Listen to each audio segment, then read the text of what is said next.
Aku nggak pernah nyangka bakal ngalamin kejadian yang bikin bulu kuduk meremang. Semua berawal saat aku terpaksa lembur hingga larut malam.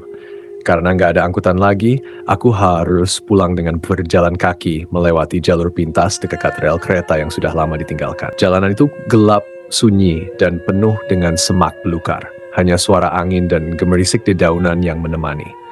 Aku berusaha mempercepat langkah, berharap segera sampai di ujung jalan. Tapi tiba-tiba aku mendengar sesuatu. Suara kain berdesir, samar-samar terdengar dari arah rel. Jantungku mulai berdebar, dan aku mencoba untuk nggak menoleh. Tapi rasa penasaran mengalahkan rasa takut, dan akhirnya aku memberanikan diri untuk melihat ke arah suara itu. Di sana, di pinggir rel yang sudah nggak terpakai, aku melihat sosok tinggi, berdiri tegak dengan kain putih yang lusuh dan kotor. Pocong. Aku berusaha untuk nggak panik, mengalihkan pandangan, dan melanjutkan langkahku. Tapi suara desiran itu semakin mendekat, dan ketika aku menoleh lagi, pocong itu sudah ada di belakangku, meloncat-loncat dengan ekspresi wajah yang menyeramkan. Dengan langkah terburu-buru, aku mencoba lari. Tapi semakin aku lari, semakin cepat pula pocong itu mengejarku.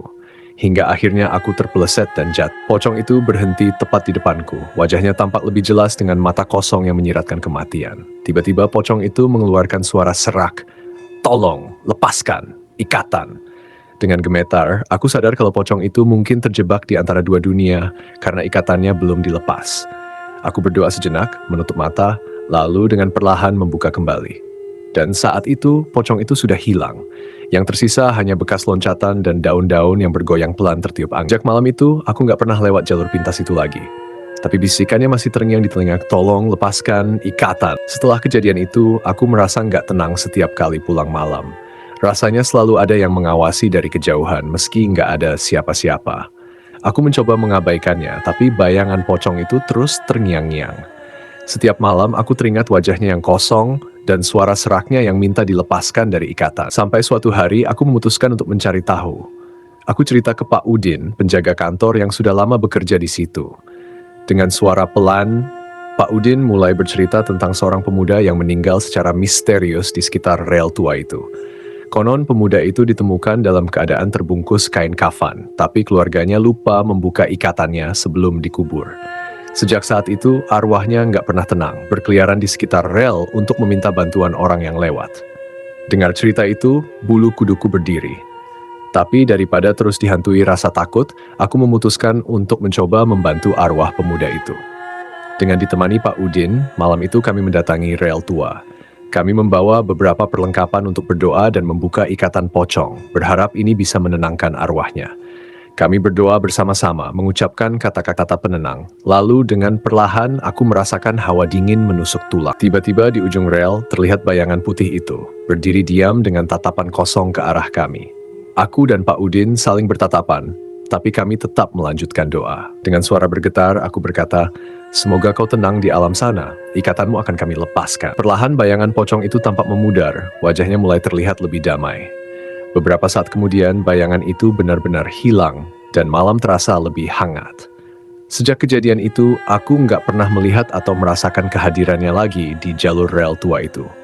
Aku berharap pemuda itu akhirnya bisa beristirahat dengan tenang dan aku bisa pulang malam tanpa dihantui tatapan kosong pocong di pinggir rel. Setelah malam itu, hidupku terasa jauh lebih tenang. Nggak ada lagi bayangan pocong atau suara kain berdesir di tengah malam. Namun beberapa hari kemudian, aku mulai mendengar desas-desus aneh dari para warga sekitar. Beberapa orang yang kebetulan melintasi rel tua itu mengaku melihat cahaya kecil yang muncul di malam hari. Cahaya itu konon seperti lampu lentera, bergerak pelan di sepanjang jalur rel, seolah-olah ada seseorang yang sedang berjalan sambil membawa penerangan. Pak Udin, yang penasaran datang ke rumahku suatu malam. Dia bercerita kalau menurut kepercayaan orang dulu, cahaya itu adalah pertanda kalau arwah yang gentayang-gentayangan telah benar-benar menemukan jalannya menuju alam baka. Cahaya itu dipercaya sebagai lentera penuntun bagi mereka yang akhirnya bisa kembali ke peristirahatan terakhirnya. Mendengar itu, aku merasa lega sekaligus terharu. Mungkin pemuda itu benar-benar sudah tenang mengikuti jalan yang dituntun cahaya itu. Tapi di sisi lain, aku nggak bisa menghilangkan rasa penasaran. Satu malam, dengan tekad yang bulat, aku dan Pak Udin kembali ke rel tua, kali ini untuk melihat cahaya tersebut dengan mata kepala sendiri. Ketika kami tiba di sana, suasana terasa hening, seperti malam pertama kali aku bertemu pocong itu. Kami menunggu beberapa saat, berusaha memandang jauh ke arah ujung rel yang gelap. Lalu, tiba-tiba cahaya kecil itu muncul dari kejauhan, bergerak pelan mendekati kami. Cahaya itu tampak hangat, seperti lentera kuno yang berpendar lembut, bukan menyeramkan, tapi membawa rasa damai. Kami hanya bisa berdiri terpaku melihat cahaya itu melewati kami. Saat cahaya itu sudah jauh, Pak Udin berbisik, "Mungkin ini ucapan terima kasih dari dia." Aku mengangguk pelan, merasa beban yang selama ini aku rasakan akhirnya terangkat. Setelah malam itu, cahaya itu nggak pernah muncul lagi. Rel tua itu kembali sepi dan kisah pocong yang gentayangan mulai pudar dari ingatan warga. Namun bagi aku dan Pak Udin, kejadian itu akan selalu menjadi pengalaman yang nggak terlupakan. Aku belajar bahwa kadang arwah hanya ingin didengar dan diberi kesempatan untuk menyelesaikan urusan terakhirnya di dunia. Meskipun semua tampak kembali normal, dalam hatiku masih ada secuil rasa penasaran. Setiap kali aku mengingat malam itu, ada keinginan untuk mencari tahu lebih dalam tentang sosok pemuda yang pernah gentayangan di rel tua. Rasa ingin tahu itu mendorongku untuk mendatangi beberapa warga tua di desa, termasuk Mbah Karso, sesepuh yang dikenal paham sejarah kampung. Ketika aku menemui Mbah Karso dan menceritakan pertemuanku dengan pocong di rel tua, dia terdiam sejenak, lalu menarik napas panjang. "Pemuda itu, namanya Rahmat," kata Mbah Karso dengan suara serak. "Dia dulu bekerja di sini, anak baik, tapi hidupnya berakhir tragis. Meninggal di usia muda karena kecelakaan di rel itu, padahal dia baru saja menikah." Aku tersentak mendengar cerita itu. "Tapi, kenapa arwahnya gentayangan, Mbah?" Mbah Karso menunduk, seperti mengingat kenangan pahit. "Dulu, keluarganya kurang mampu. Mereka nggak punya biaya untuk mengurus penguburannya dengan layak, karena terburu-buru ikatannya nggak dilepas. Sejak saat itu, arwah Rahmat tak pernah benar-benar pergi." Rasa iba semakin menguat dalam hatiku. Sekarang aku paham.